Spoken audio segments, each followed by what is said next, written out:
Welcome to Let's Talk, everyone. I'm Jade Harrell, joined by Klear, Amy Rivera, and Teena Love.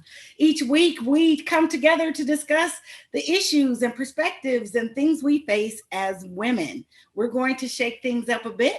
Instead of talking about what we're loving today, we're going to talk about what we're talking about with our families and in our circles. So I'll start with you, Amy. What are you guys talking about right now? Probably what everybody's talking about, the final verdict of what's going on. I was just talking to someone earlier about seeing where 2021 is going to bring us and who is going to be in the House and how it's going to be ran, because I feel like this is the year for the women, and we're about to show up, show out, and show how work needs to be done. Oh, yeah. That's what we're talking about. Oh, yes. What about you, Teena Love? What are you talking about? Well, Teena Love, I'm always talking about bringing people together, and I'm hoping that, the anger can pass over and we can really, as Joe Biden is saying, President-elect Joe Biden is saying, no red states, no blue states, but the United States. But the United States really has gone through a lot with everything going on. And we've had some trauma. And people are tired. And I've just heard people saying, after the election results, how they felt they didn't really realize how much this has impacted them until after the results were announced. I'm hearing people say, I finally rested, I slept, and so that just goes to show that, we've suffered a lot of trauma. And regardless of what side of the fence you're on, at the end of the day, you have to know that it's not healthy for us to walk around angry and bitter towards one another simply because of partisan or political views. We need to come together.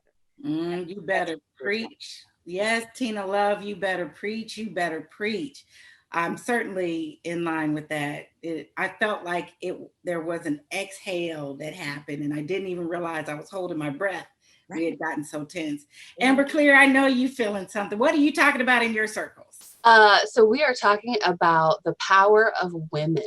So we make less and we spend more. We have an influence over almost every executive decision in both heterosexual relationships and our relationships with other women, including our gay friends. Our gay male friends look to us to help make decisions. So we have more power than we think.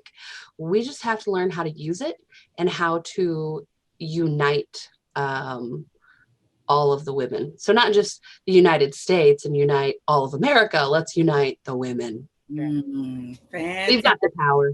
Yep, we've got the power. So I wonder how the fellas are feeling about all that conversation, because the wave of women winning in public office continued into the 2020 election, and one of our own is getting national attention for winning her race. Congresswoman-Elect Cori is getting national attention for winning her race, and we can't let this moment pass without acknowledging Vice President-elect Kamala Harris, the nation's first woman of color in the highest office, representing in Washington. And for us all, ladies, let's talk about this historic win. I'm starting with you again, Amy. Tell me what you think. I'm almost speechless, almost. To see someone like Cori, to see where she's come from, to see her walk the streets with us, to see her share the voice that we've shared in arms with each other, to see this for her to make history is just, I'm just in awe right now. Again, I'm a little bit speechless because I've seen where Cori's come from, and I've seen what she has done and how she's used her voice, and she didn't give up, and she stood strong with what she believed in her voice, and I'm just like in awe of it. I'm really excited for it, and like I said, this is the year. This is it. We were really coming together as women, and I think as women we can help mend the United States, and we're starting it right here. Yeah, it was incredible. It was the speeches that were given when the election was called finally were so moving. And the fact that the words were used in this big public national, international forum, women, Black women got to be said, acknowledged, celebrated. Women got to be celebrated, said, acknowledged. Women from every walk of life, from every nationality, were named and acknowledged and celebrated. It was tremendous. It was a moment. Tell me about, for you, Teena, the importance of this representation for young women. Well, it's wonderful. Yeah, I'm just ecstatic. I'm like Amy. You just don't know what to say. I have heard Cori Bush's testimony and what she's gone through, and to me, her life and what she's gone through really represents, some women here in St. Louis and what we've gone through. To hear about, her even being in a domestic violence situation before. I'm a survivor of domestic violence, so I can relate. And there's just so many things that she's gone through, and to see where she is today, I feel like she really represents, this down to earth girl that, from St. Louis, and I'm so glad to hear that she'll be taking our city to Washington to handle her business. And of course, Vice President-Elect Kamala Harris. That's my sorority sister. I have to say, I am so very excited for her too. I think we're going to see a vice president like we've never seen before. I would love to have you touch a little bit on the sorority aspect of it. Mm-hmm. So I know that the ladies of Alpha Kappa Alpha in Sorority Incorporated are all about community service, and we're talking century old, easily, organization when it was founded. What does this mean for the sake of your sorority and what your sorority represents for women in community too? Well, I think it's just a testament to what it is that we do all the way back from 1908 until now. Alpha Kappa Alpha Sorority is one that dedicated, our service to America. And so we're very, very excited to see that, the work that Vice President-Elect Kamala Harris is doing is going to reflect, what it is that she's learned through the sorority. And so we're very, very excited. And not just for Alpha Kappa Alpha Sorority, but the Divine Nine, all fraternities and sororities. This is what we do. And so we're very, very excited to see her be able to show that. Yeah, I just want to take a second to acknowledge the Divine Nine, meaning the Divine Nine, the sororities and fraternities from historically Black colleges and universities, no less, is where that originates. Do you think it'll create a call to action, a rising up of these organizations in order to dig in their heels, roll up their sleeves, and be even more involved and active? Absolutely, I do. And I think that it's now going to bring us more together. Like I said earlier, with no red states, blue states, but the United States, I believe that with sororities and fraternities, it's not just going to be, red and white, pink and green, purple and gold, blue and white, but that we're all realizing that we really are one. We're together, we're a family. So that's what I think it's showing. Fantastic. Amber Klear, I want to toss this to you about overcoming obstacles in life and the race. And the more we learned about Cori Bush, we understand that she said she encourages us to keep pushing, to keep striving. She beat a 10-time incumbent. Yeah. That is such a powerful event. So regardless of how you feel politically about a person, the fact that someone beat a 10-time incumbent, someone who was previously homeless, a single mother of two, that is a feat. That is a power move. So that's something that should show, no matter your background, no matter your circumstances, that you do have power and you do have a way out to improve yourself. And if you're strong enough, you have a way to help improve the lives of others. Mm-hmm. Tell me why you included the caveat of no matter how you feel about a candidate in your response. So there's certain things that I disagree or agree with for every candidate. And I think that as Americans, that's something that we all agree on. But something that people are lacking on is respect for both sides. So it doesn't matter what team you're on pre-election. After the election, you have to give due credit where credit is due. And I think that something that really bothers me about Americans is that instead of being proud of the person who won, or instead of finding things that, okay, this person is going to improve this for me, they continue to tear people apart because they're not affiliated with their political party. But all of that should stop when the person wins the election, especially knowing how divided we are now. Like, there has to be some unity.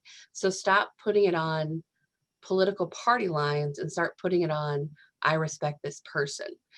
The lack of respect is huge for me. I'm so glad that you included or incorporated that, because essentially that's where we wound up with this election cycle. Not unlike 2016, 2018. What year was that? Both sides just need to work together. 2016. Both sides just need to stop being a fighting force against each other and be a fighting force for the American people to further us forward instead of trying to take down someone else. How much further ahead would we be as people, as a society, if these two parties stopped fighting against each other and started fighting to make improvements for all of America?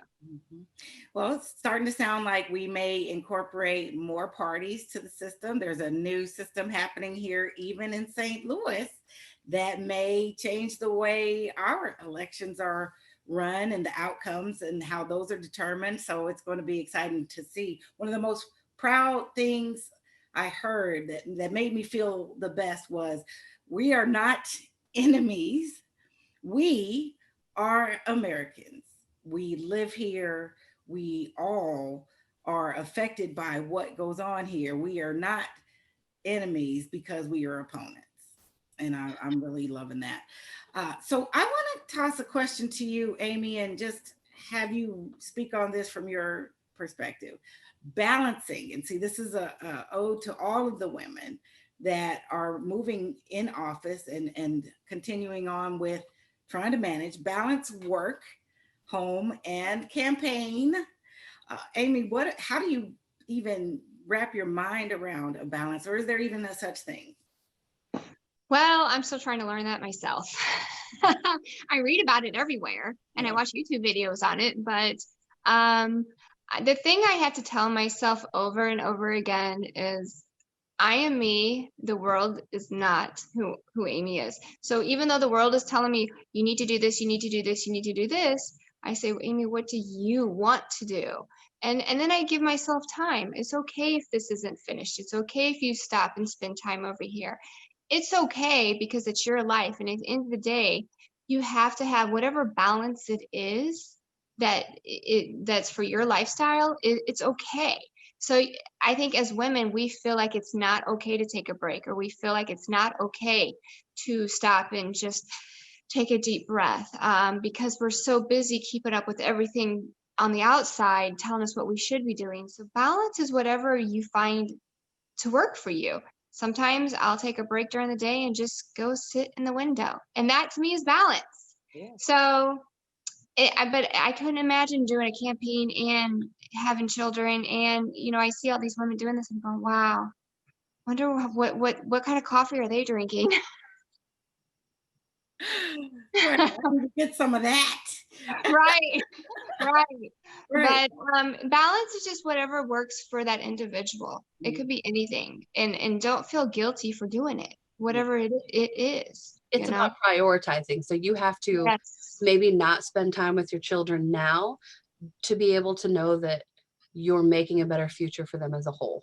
Right. And I tell myself that all the time, because I'm like, okay, I'm going to go on vacation with them here. So I'm going to do this now, because it helps me I not feel less guilty about, I didn't spend this. You also can't pour from an empty cup. So if you're at your wits Right. end, if you're at the most stressed out and you haven't taken time to recharge and refresh, they're not getting the best version of you that they should be getting. So it's also important to teach, it's a generational thing. I think it's important to teach our daughters and our sons that it is okay to step back and recharge, and it's okay to leave a situation and come back when you're ready to handle it, and to do the best you can with what you have. And it's okay to say no. You can say no. Absolutely. I love saying no. I didn't used to like it. I love it now. So it's okay to say no. Right. And no is a complete sentence. Yes. Follow up with why not, how come. Those are not requirements. Nope. It's just no. It's just, it looks like you're really enjoying that, Amy. Maybe, I do. no. Sometimes I gotta think before I say because it might just one more. Yeah, one more for the road. Give me one good hearty no. No. Inhale, exhale, ladies. Let's practice that. One thing Cori Bush uses as a term is a positivist, and that's a positive activist. She understands that the activism is the pressure, the attention, and the awareness that's involved in order to meet the needs and challenges of the people that she is representing and fighting for. Teena Love, what do you prescribe or advise for women who are living this life of influence, their own lives, as well as trying to create change in the world? Well, I would say, be humble, and also balance. You're shaking your head, Amber. Was that not good enough for you? I think that the humbleness, like, I'm over being humble as a woman. I'm all about, like, I'm going to take up space, and I'm not going to hide my success to make someone else feel. That's exactly what I meant by humble. Yeah. So we'll give you a chance to tell us what you meant. Definition. But no, what I mean by humble is humility. It's not sinking down. Humility and humbleness is not sinking down, but it's understanding and being who you are, and not having to push past anybody else in order to prove your point. You know your power, you know who you are, stand in it. That's being humble, and so that's what I mean by that. And so I like that. To your answer, Jade, that at the end of the day, we know we have a lot of things going on. We have a lot of things that we're trying to accomplish, but in all of it, remember balance, remember humility, remember to be humble. And that's what I'm saying. That's my answer. Gotcha. And your answer is just fine. Amy Rivera, your positivist take on the lives of women of influence, women who are trying to create change, as well as live a full life that they have. So I like to use that title now on my business cards. Can I do that? I'm gonna have you check with Cori first. Yeah, no, absolutely. Sure. I'm just kidding. But it fits. I think it fits. Right. I agree with Teena. It's you got to stand your ground, but you also, I think, humility is it's a very powerful, beautiful thing if it's used the right way. And being humble, it just when you stay humble, I don't know, it gives me more energy, and it gives me the ability to give back to the community, but it helps me heal. When I give back, I'm healing. And that's just being humble. So I understand. I always say, like, my disease is my blessing, or my community is my blessing. It keeps me humble because it keeps me focused, and it keeps my heart pure with what I'm doing with my vision and my mission. So I agree. Just that firm humbleness, Yeah, I'm the opposite. Like, I want to take up space. I want to inspire people. I think she should be touting it from the rooftops that. Did you see her boots, honey? Yes. She's about it. 10-time incumbent. So again, regardless of how you feel, the fact that about her politics, her as a person, as a force, the fact that she was a single mother and homeless, the fact that she beat a 10-time incumbent, that is huge. So it's something that I think that she should be using that to inspire all of these other people, saying, if you are positive and you build yourself and your community up instead of tearing other people down, that you can move forward and you can bring all of these people with you. But if you try to tear people down, you're going down with them. Yeah, I agree. I agree. Oh, Yeah. I think there's just a balance. There's a balance there. Yeah, but I agree. Yeah. Here I go with the balance conversation. So balance would mean to say that at one particular point, things are even, equitable, in balance. For me, I've tried the balance thing and felt that it spread me personally too thin. I felt empowered with the trade off choice that is presented with every situation. If I am going to go full on in this work, I know that I'm trading off some time with my children. And if that's a trade off that I'm willing to make for this right now, I can feel good about that. Jade, the thing is, you can juggle all these balls. Like you have all of these balls in the air, but you are smart enough to know which balls are glass and you have to catch, and which balls are going to be rubber and bounce and you can pick back up. Absolutely. And I think that's important. Then I'm choosing, am I going to try to catch all these balls, metal, rubber, wood at once? Or am I going to, oh, I'm just going to go for the heavy ones right now and then go back and scoop up some of the others. So for me, I've given myself a little grace with the trade-off conversation, but it is in line with the same thing, that essentially having it work in synchronicity with your life, spirit, and direction, I think is where we are all going. And I'm so glad that we're talking about these things in this way, and we have the models in place and can model for our young ladies, like you said, Amber, taking it to the next generation of young women. So I think that's fantastic. We're not all going to run for office, but we all have something we're called to do. So when we come back, let's talk about using our voice and influence in other ways to impact our community. Stick around. Marie, you have prediabetes. Prediabetes? I don't have time to eat right or exercise. I'm a busy mom. Oh, you're a busy mom. Yeah. This is great news. Busy moms never get prediabetes. Wait, what? Let me just... Yeah, this is all the people at risk for prediabetes, and way over here, busy moms. No?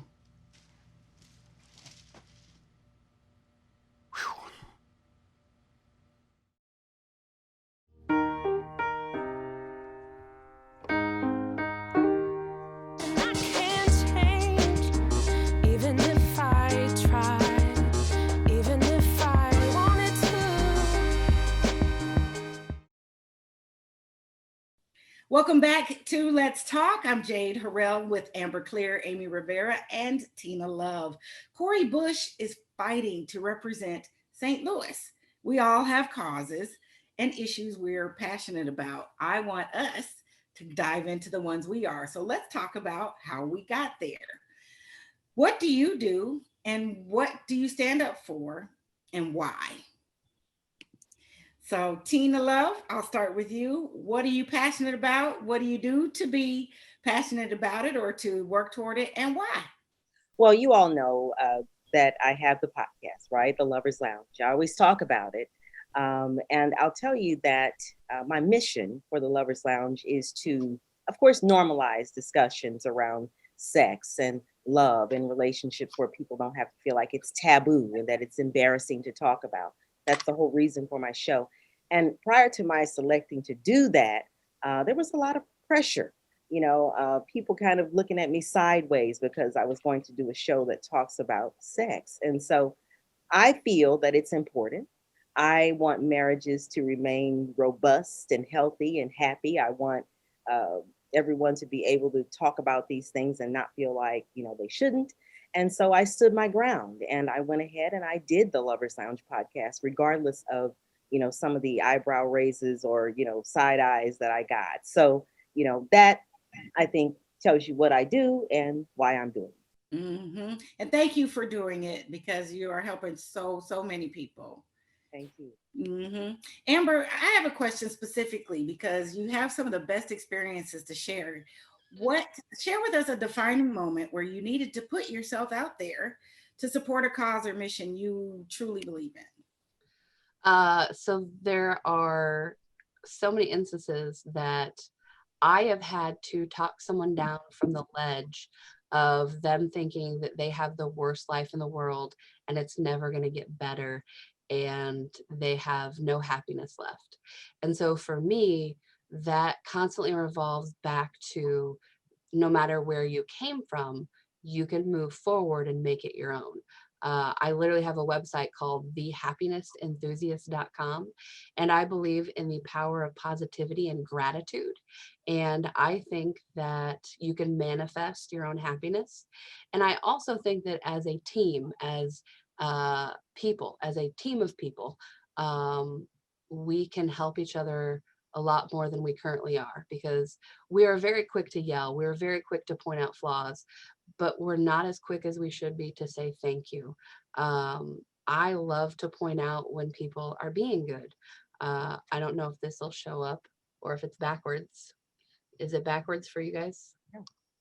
So I literally out of my own pocket pay for cards just to leave to people that leave inspiring messages and to let them know I saw you being amazing and keep doing that. Or to inspire people that no matter where you came from, no matter what your day was like, you can find the silver lining.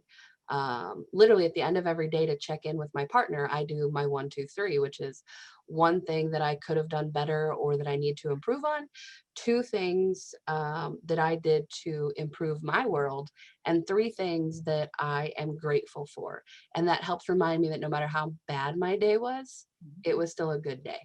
Yeah. So review that. Number 1 is what could I have done better? Or Yeah, something I could have, one thing that I could have improved on or would have done in a different way.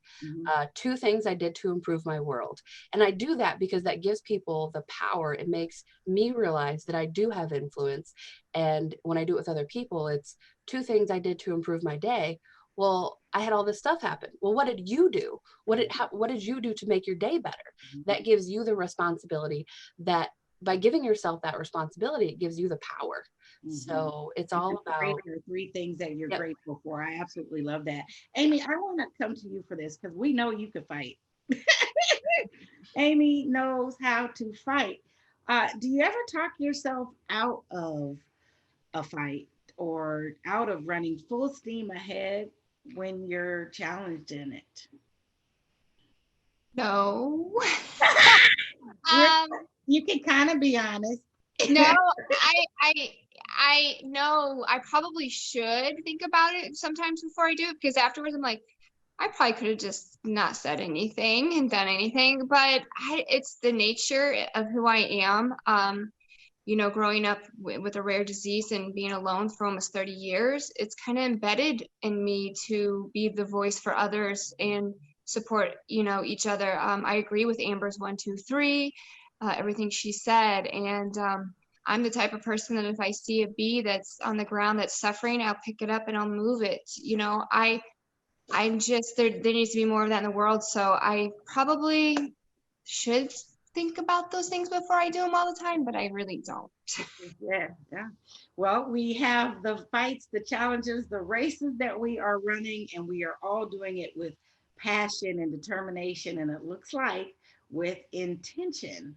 So I am proud and grateful for all of you. Shouts out to all the sisters that are out there doing their thing. Kamala Harris, Cori Bush, Tashara Jones, all of you doing your thing. AOC, the list goes on, and especially you ladies that are watching and talking about this. And then my girls right here in front of the camera and the ladies behind the scenes. Shouts out to Denise and Shalene as well for making this possible. We are so glad you're watching. Let's talk and give us a chance to do this each week. You can catch new episodes every Tuesday. Comment and let us know what you're talking about so you can join the conversation. And make sure you follow STLTV on social media. Everybody, until next week, we'll talk to you later. Take care.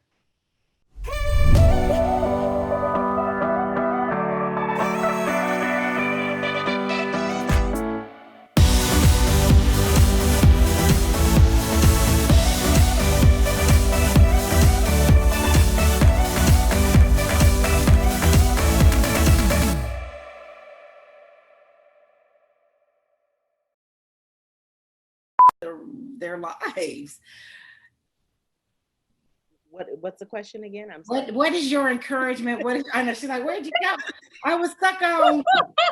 Well, she just had all these, okay. Well, positivist. If y'all don't please stop.